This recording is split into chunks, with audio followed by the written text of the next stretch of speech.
Hello everyone, welcome to study IQ.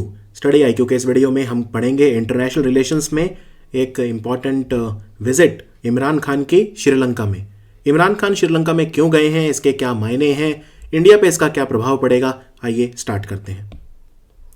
Imran Khan आप जानते हैं पाकिस्तान के प्रधानमंत्री हैं। इनकी पार्टी का नाम है पाकिस्तान तहरीक-ए-इंसाफ और ये अभी अभी श्रीलंका गए हुए हैं और इनके जाने के लिए इंडिया ने अपना एयर स्पेस भी अलाउ कर दिया था। ये खैर कोई बड़ी बात नहीं है क्योंकि इंडिया अंतर्राष्ट्रीय कानूनों का सम्मान करता है और जो एक अंडरस्टैंडिंग है कंट्रीज़ के बीच में एयर स्पेस यूसेज को लेकर उसका सम्मान करता है। इनफैक्ट पाकिस्तान ने भी प्रधानमंत्री मोदी को एयर स्पेस यूज़ करने दिया था जब वो सेंट्रल एशिया, सऊदी अरेबिया वगैरह गए थे लास्ट ईयर।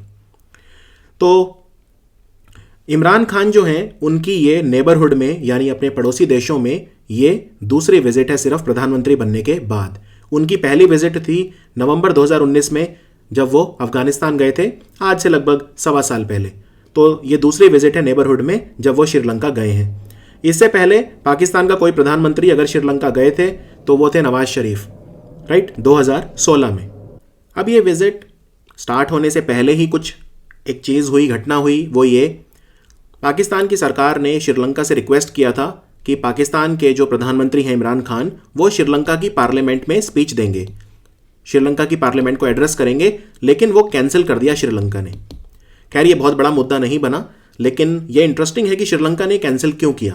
पहले श्रीलंका ने हाँ कर दिया था लेकिन फिर वो ना कर दिया, यानी प्रधानमंत्री इमरान खान वहाँ पर जाकर श्रीलंका की पार्लियामेंट में स्पीच नहीं देंगे। इसके कई रीज़न हैं, स्पेक्यूलेशंस हैं, कोई कंक्रीट रीज़न तो नहीं आया श्रीलंका की तरफ से, लेकिन इसमें कई बातें कही जा रही हैं। कोई कह रहा है कि कोविड-19 की वजह से कर दिया, कोविड है इसलिए कर दिया, लेकिन एक्सपर्ट्स की माने तो इसके कई कारण हैं। इसका एक कारण ये है कि श्रीलंका भारत के साथ अपने जो टाइज़ हैं उन्हें ख़राब नहीं करना चाहता, राइट। भारत और श्रीलंका के बीच जो टाइज़ हैं, already east container terminal Colombo port की डील जो श्रीलंका ने एक तरफा कैंसिल कर दी, उसको लेके थोड़े से हमारे टाइज टेंस्ड हैं। मछुआरों वाला जो इशू है वो भी चल रहा है। सो इन सब कारण की वजह से ऑलरेडी हमारे जो टाइज हैं वो टेंस्ड हैं। श्रीलंका ने ये डील कैंसिल क्यों की, इसके भी बहुत सारे कारण हैं। वहाँ पे जो ट्रेड यूनियंस हैं जो इन पोर्ट्स को रन करते हैं वो लेफ्ट लीनिंग है। इंडिया में एक राइट विंग की सरकार है, ये भी एक कारण हो सकता है। जो राजपक्षे कोलिशन पार्टी है उसमें बहुत सारी पार्टीज़ हैं जो लेफ्ट लीनिंग हैं, उनको भी ये मंजूर नहीं था। श्रीलंका का जो हम्पनटोटा पोर्ट से एक्सपीरियंस था चाइना के साथ वो भी उतना अच्छा नहीं था।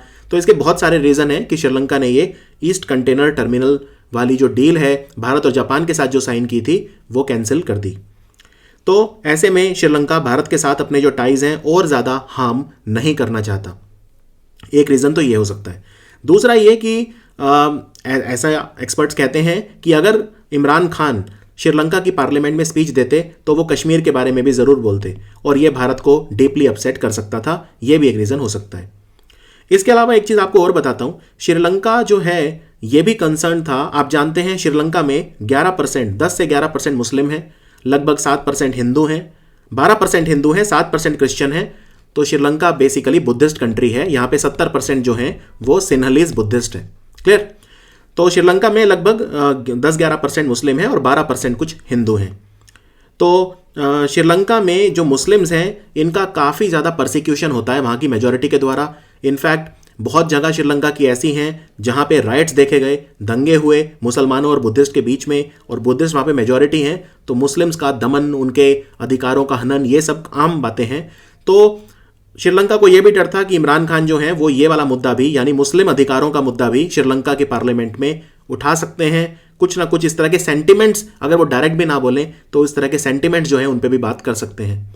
यहाँ पे आपको एक बड़ी इंटरेस्टिंग चीज़ ये भी बताता हूँ। अभी श्रीलंका की सरकार ने कानून बनाया था कि कोविड-19 के कारण अगर किसी मुसलमान की भी डेथ होती है तो उसको क्रीमेट किया जाएगा, जलाया जाएगा, बरी नहीं किया जाएगा, राइट।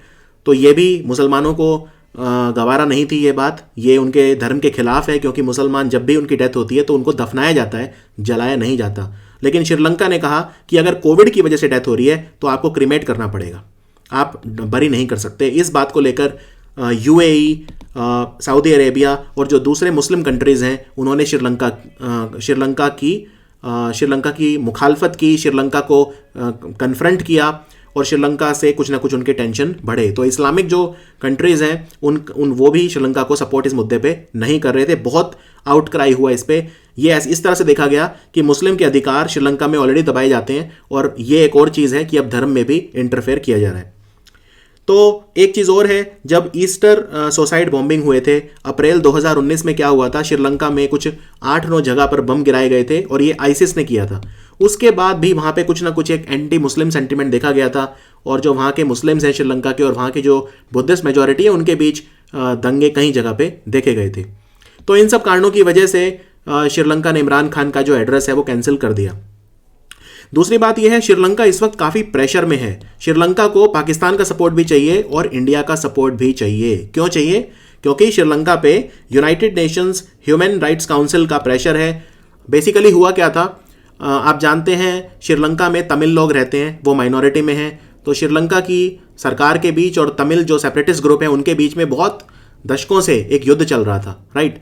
वो युद्ध जब खत्म हुआ था तो महिला राजपक्षे प्रेसिडेंट थे जब श्रीलंका के ट्रूप्स ने तमिल टाइगर रिबल्स को डिफीट किया था। बात है 2009 की।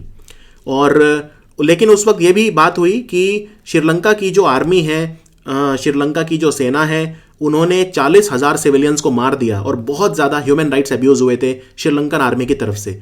इसको लेकर श्रीलंका ने फिर ये कहा ह्यूमन राइट्स काउंसिल में कि आप जांच करा लो, हमने ऐसा कुछ नहीं किया। और जांच में दोनों पक्ष होंगे, यानी जो जांच होगी उसमें श्रीलंका की आर्मी भी होगी और जो रिबेल ग्रुप्स हैं उनके लोग भी होंगे, यानी कि जो सेपरेटिस्ट हैं उनकी आर्मी के लोग भी होंगे, दोनों मिलकर जांच करेंगे। अब क्या हुआ, 2019 में महिंद्रा राजपक्षे ने यूनाइटेड नेशंस की वो रेजोल्यूशन कैंसिल कर दी। यानी यूनाइटेड नेशंस को ये बात सही नहीं लगी कि वो इन्वेस्टिगेशन जो होनी थी वो श्रीलंका ने कैंसिल क्यों की। ये ह्यूमन राइट्स का जो वायलेशन है, तो श्रीलंका बहुत ज़्यादा प्रेशर में है। श्रीलंका के खिलाफ एक रेजोल्यूशन पास हो सकता है यूनाइटेड नेशंस का जब अब जनेवा में सेशन होगा, और श्रीलंका को सारे कंट्रीज़ की हेल्प चाहिए, तो वो इंडिया को नाराज़ नहीं कर सकता और पाकिस्तान को भी नाराज़ नहीं कर सकता। यहाँ पे मैं एक चीज़ आपको ये भी बताना चाहूँगा कि श्रीलंका और पाकिस्तान के बीच रिश्ते जो हैं वो काफ़ी अच्छे हैं। वो एक अलग बात है कि जो इंडिया और चाइना पे ही ध्यान रहता है सबका श्रीलंका को लेकर, तो पाकिस्तान और श्रीलंका के रिश्तों के बारे में लोग ज़्यादा जानते नहीं हैं। तो उसके बारे में भी मैं आपको थोड़ा बता देता हूँ जिससे आपका एक ओवरऑल पर्सपेक्टिव डेवलप हो। देखो, एक तो ये याद रखो कि श्रीलंका और पाकिस्तान के बीच जो मिलिट्री कोऑपरेशन है वो काफ़ी अच्छा है, राइट। पाकिस्तान श्रीलंका का दूसरा सबसे बड़ा ट्रेडिंग पार्टनर है इंडिया के बाद, राइट। श्रीलंका सबसे ज़्यादा ट्रेडिंग इंडिया के साथ करता है, लेकिन दूसरे नंबर पे पाकिस्तान के साथ करता है। श्रीलंका और पाकिस्तान के बीच में 2005 से ही फ्री ट्रेड एग्रीमेंट भी है। बहुत ज़्यादा जो इंपोर्ट एक्सपोर्ट भी होता है। पाकिस्तान जो है मेनली टेक्सटाइल और सीमेंट एक्सपोर्ट करता है श्रीलंका को, और श्रीलंका जो है वो पाकिस्तान को चाय, रबड़ और रेडीमेड गारमेंट्स एक्सपोर्ट करता है। एक चीज़ इसमें मैं ऐड कर दूं यहाँ पे, श्रीलंका की सरकार ने इस्लामिक कंट्रीज से प्रेशर में आकर वो अपना कानून वापस ले लिया था और उन्होंने मुस्लिम्स को अलाउ कर दिया था कि अगर किसी मुस्लिम की डेथ होती है कोविड की वजह से तो वो उसको बरी कर सकता है, ये अलाउ कर दिया था। इस चीज़ को इमरान खान ने वेलकम किया था। डिफेंस टाइज की बात करें, आप जानते हैं कि इंडिया का एक पीस कीपिंग फोर्स था लगभग 87 से 90 तक श्रीलंका में। तो इंडिया ने जब अपना पीस कीपिंग फोर्स श्रीलंका से विड्रॉ कर लिया था तो श्रीलंका की मिलिट्री को कोई भी एक्टिव डिफेंस सपोर्ट नहीं था, राइट। और श्रीलंका को उस वक्त एलटीटीई के अगेंस्ट जो सपोर्ट दिया था कुछ हद तक पाकिस्तान ने दिया था। श्रीलंका को काफ़ी ज़रूरत पड़ती है आर्म्स, एम्यूनिशन और फाइटर पायलट ट्रेनिंग की, तो उसमें भी पाकिस्तान बहुत मेजर रोल प्ले करता है। गोटभया राजपक्षे जो आज श्रीलंका के प्रेसिडेंट हैं और उनके भाई महिंद्रा राजपक्षे वहाँ के प्रधानमंत्री हैं, तो गोटभया राजपक्षे 2008 में श्रीलंका के डिफेंस सेक्रेटरी थे। ये वो समय है जब वो पाकिस्तान गए थे और उन्होंने पाकिस्तान से इमरजेंसी असिस्टेंस मिलिट्री सप्लाईज को लेकर, यानी मिलिट्री सप्लाईज की डिमांड की थी इमरजेंसी 2008 में। ये वो समय है जब श्रीलंका की सेना और तमिल सेपरेटिस्ट के बीच में युद्ध अपने पीक पर था, तो उस वक्त भी पाकिस्तान ने श्रीलंका की हेल्प की थी मिलिट्री सप्लाईज को लेकर। तो श्रीलंका के जो फाइटर पायलट्स वगैरह ट्रेन इंडिया में भी होते हैं। इनफैक्ट खुद गोटभया राजपक्षे भारत में जो एनडीसी एंड स्टाफ कॉलेज है वेलिंगटन तमिलनाडु में, वहाँ पे उनकी ट्रेनिंग हुई है, लेकिन पाकिस्तान में भी उनकी ट्रेनिंग होती है। और पाकिस्तान का थोड़ा सा अंतर्राष्ट्रीय प्रभाव बढ़ रहा है। ये इसी से माना जा सकता है कि अमन 2021 एक्सरसाइज हुआ था अभी फरवरी के पहले और दूसरे हफ्ते में, लगभग पाकिस्तान में शुरू के 15 दिनों में हुआ था फरवरी के अमन एक्सरसाइज। इसमें 46 कंट्रीज ने हिस्सा लिया था और इनफैक्ट आप सरप्राइज होंगे, इसमें नेटो और रशिया ने मिलकर हिस्सा लिया था। रशिया और नेटो एक दूसरे के हमेशा से अगेंस्ट है। नेटो बना ही इसलिए था कि यूएसएसआर को कंट्रोल किया जा सके, और उसके प्रभाव में, नेटो के प्रभाव में फिर रशिया ने वॉर्सो पैक्ट बनाया था, राइट। यानी रशिया और उसके एलाइज जो हैं वो वॉर्सो पैक्ट में थे और अमेरिका और उसके एलाइज नेटो में थे, लेकिन नेटो और रशिया ने मिलकर युद्धाभ्यास किया, वो भी पाकिस्तान के अंदर। तो ये एक बड़ी चीज है, और इसमें श्रीलंका ने भी पार्ट लिया था। इन 46 कंट्रीज में श्रीलंका भी था। 1971 युद्ध में भी पाकिस्तान की जो एयरफोर्स है, उनके जो जेट थे, लड़ाकू विमान, उनकी रिफ्यूलिंग श्रीलंका में होती थी। और पाकिस्तान के जो राजदूत होते हैं श्रीलंका में, या हाई कमिश्नर, उच्चायुक्त होते हैं जो, वो रिटायर्ड मिलिट्री ऑफिशियल्स होते हैं। और श्रीलंका के जो उच्चायुक्त होते हैं पाकिस्तान में, वो भी मिलिट्री से आते हैं। इससे पता चलता है डिफेंस कोऑपरेशन दोनों कंट्रीज के बीच में काफी स्ट्रांग है। अभी जो लेटेस्ट मीटिंग हुई है उसमें क्या क्या हुआ है, उसमें एक तो वही सब चीज़ें जिनकी हमेशा से बात होती हैं। हम व्यापार की बात करेंगे, बिजनेस की बात करेंगे, एग्रीकल्चर टेक्नोलॉजी की बात की गई, पर्यटन बढ़ाने की बात की गई। और जो एग्रीकल्चर पे बहुत ध्यान दिया गया, क्योंकि दोनों कंट्रीज़ के बीच एग्रीकल्चर एक ही जैसा है, तो उसमें टेक्नोलॉजी का इस्तेमाल करके कैसे म्यूचुअल ट्रांसफ़र हो सकता है टेक्नोलॉजी का, उस पर बात की गई। तो एक तो वो यूजुअल चीज़ थी। कुछ अलग ये था कि पाकिस्तान के प्रधानमंत्री को एक रेड कारपेट वेलकम दिया गया भंडार नाइक के एयरपोर्ट पे। उन्होंने वहाँ पे एक स्पोर्ट्स कॉम्प्लेक्स का इनॉग्रेशन भी किया। लेकिन सबसे इंपॉर्टेंट था कि पाकिस्तान के प्रधानमंत्री इमरान खान ने CPEC, China Pakistan economic corridor में श्रीलंका को एक बहुत इंपॉर्टेंट रोल प्ले करने के लिए आमंत्रित किया। उन्होंने कहा ये CPEC है, ये ग्वादार पोर्ट से जाता है रास्ता, और चाइना में, वेस्टर्न चाइना, शिनजियांग प्रोविंस में काशगार तक जाता है। तो एक तरह से ये सेंट्रल एशिया से भी कनेक्टिविटी देगा।